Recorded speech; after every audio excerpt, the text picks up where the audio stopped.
Moi, je me pose des questions parce que je vous entends, je vous vois, on voit bien que c'est pas joué chez vous, on voit bien que c'est naturel. Cet accent, vous ne l'avez pas, là, en ce moment, sur France Bleu, en tout cas, nettement moins prononcé. Non, je ne l'ai pas. C'est un exercice de style, ou alors, vous vous lâchez et ça part comme ça, l'accent. De quelle région êtes-vous? Lyonnaise, iséroise. Ah ouais, c'est ça. Pourquoi vous le Parce que, ouais, par exemple, pour jouer Guignol, vous pouvez le faire qu'avec votre accent, vous voyez, c'est vrai. C'est vrai. Et Guignol en marseillais, ça passerait pas. Et Pagnol a besoin d'une musique. Et elle est malade, en Provence, on dit il est fatigué. Et pour dire il est à l'article de la mort, on dit il est bien fatigué. Et ça ne peut se dire que sur une musique particulière.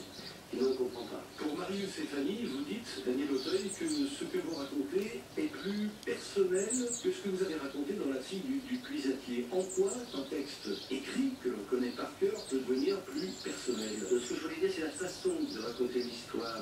Sur La fille du puisatier, j'étais impressionné, c'était mon premier film, et je me suis tenu à ce que la nature, les paysages et tout nous racontaient là. Il fallait réinventer une ville qui n'existe plus, cette ville de Marseille en 1920, elle était difficile à refaire aujourd'hui. Et donc j'ai pris des libertés avec les décors, avec les lieux. Et donc mes souvenirs d'enfance m'ont servi à restituer les scènes. Donc c'est vrai que c'était le plus personnel dans le travail, dans la mise en scène, que La fille du puisatier. Il est plus fidèle à l'esprit de Marcel Pagnol. Daniel Auteuil, qui était lundi l'invité de France Bleu Midi. Et vous pouvez voir ces deux films, Marius et Fanny, dès le 3 juillet en Provence et le 10 juillet